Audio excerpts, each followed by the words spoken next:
सभी किसानों को डॉक्टर बबली की तरफ से नमस्कार। आज के वीडियो में हम बात करने वाले हैं नरमा, जिसको कपास के नाम से भी जाना जाता है, उसमें जो गुलाबी सुंडी का प्रकोप इस टाइम पे हो रखा है, उसकी रोकथाम के बारे में आज हम बात करेंगे। जो कपास है मेनली खरीफ सीजन में, जो ये सीजन है मानसून का, इस सीजन में लगाई हुई है और ये उस एरिया में लगाई जाती है जिस एरिया में रेनफॉल कम होती है, बारिश कम होती है, या फिर जो इरिगेशन फैसिलिटी है वो कम हो। तो ये एक सूखे की क्रॉप है मेनली।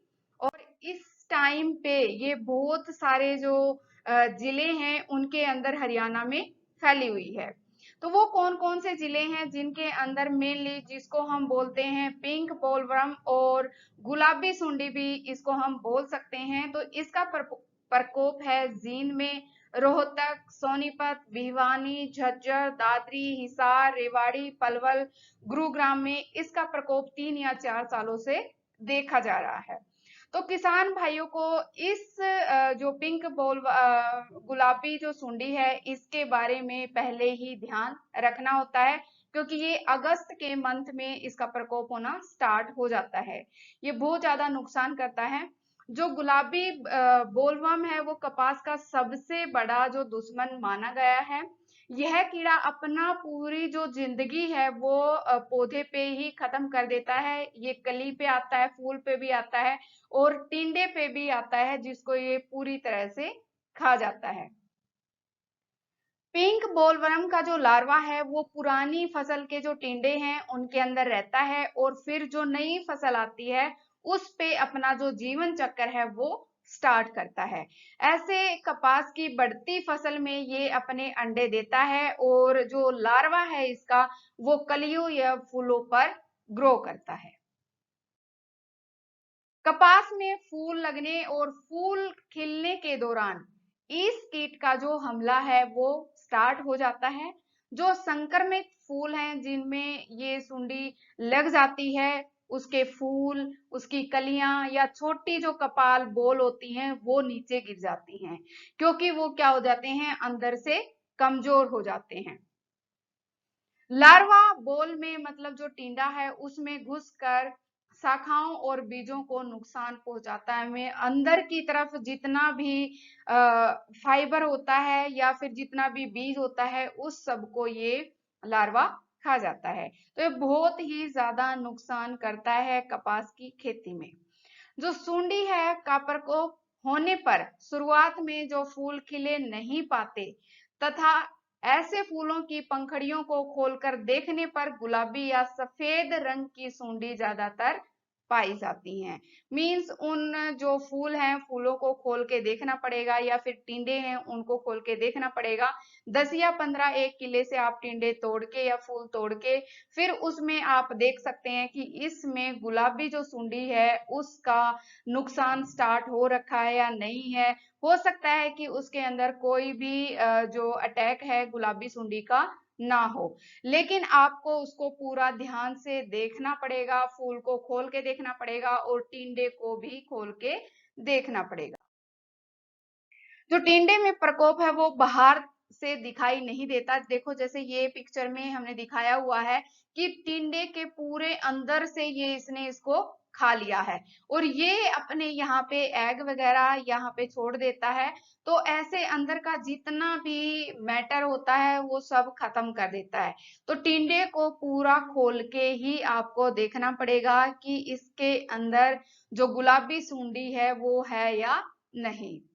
इसके अलावा इसके जो फेरोमोन ट्रैप होते हैं वो भी यूज किए जाते हैं ताकि इसको कंट्रोल किया जाए। इनको 2 या 3 ट्रैप्स प्रति एकड़ की दर से लगा के भी इनको कुछ हद तक रोका जा सकता है। इसके लिए मेनली जो आप यूज कर सकते हैं वो 3 टाइप की जो दवाइयां हैं वो आप मार्केट से परचेज कर सकते हो, जिससे जो ये पिंक जो बोलवर्म है या फिर गुलाबी जो सुंडी है उसको आप रोक सकते हो, उसके अटैक को रोक सकते हो।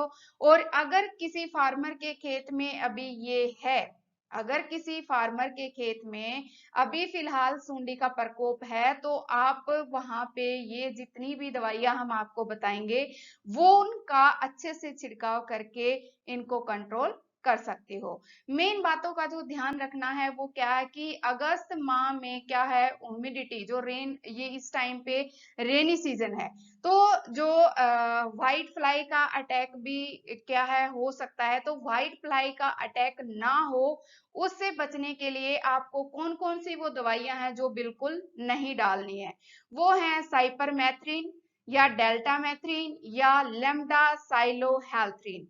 ये दवाइयां आपको बिल्कुल भी खेत में जो पिंक बोलवर्म है या जो पिंक जो सुंडी है जिसको हम बोलते हैं गुलाबी सुंडी, उसको रोकने के लिए आप ये केमिकल यूज नहीं करेंगे।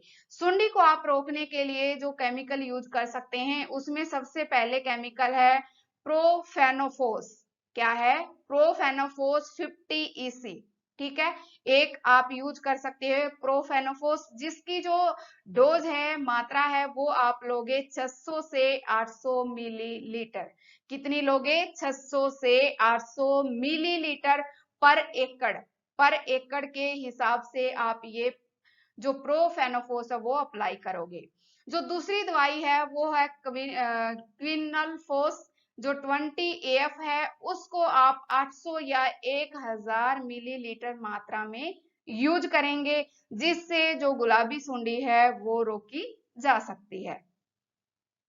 जो तीसरी बात है, तीसरी बात में क्या है कि जो तीसरा के जो केमिकल है वो है थायोडिकार्ब। 50 WP की जो मात्रा है वो 300 ग्राम आपको लेनी है, पर एकड़ आपको डालना है। फिर साथ में क्या है कि इसको कितने जो लीटर पानी है उसमें मिक्स करके इस दवाई को हम डालें। अगर आप 1 एकड़ के हिसाब से ये दवाई लेते हो तो आप इसको 200 लीटर पानी में मिक्स करके फिर ही क्रॉप के ऊपर क्या करें, स्प्रे करें, ताकि जो पिंक बोलवर्म है या फिर जो गुलाबी सुंडी है आप उसका अच्छे से कंट्रोल कर सकें, अच्छे से उसकी रोकथाम कर सकें। सबसे पहले किसान भाई इस बात का ध्यान रखें कि अगर किसी दूसरे फार्मर के खेत में इसका अटैक है, तो भी अपने जो खेत है उसको प्रोटेक्ट करके रखें, क्योंकि हो सकता है कि कुछ दिन के बाद उसके खेत में वो अटैक कर सकती हैं। तो उनको अच्छे से जो फूल हैं, टिंडे हैं कपास के, उनको चेक करना पड़ेगा। एक 10 या 15 जो टिंडे हैं या फूल हैं उनको आप खोल के उसको देख सकते हैं कि इसके अंदर जो पिंक बोलवर्म है उसका अटैक है या नहीं। तो ऐसे करके आप इसका अटैक चेक कर सकते हैं, और फिर जो ये 3 दवाइयां हमने आपको बताई हैं इनको डाल के आप जो गुलाबी सुंडी है उसको रोक सकते हैं। तो आज की वीडियो में इतना ही। सभी किसान भाइयों को डॉक्टर बबली की तरफ से राम राम।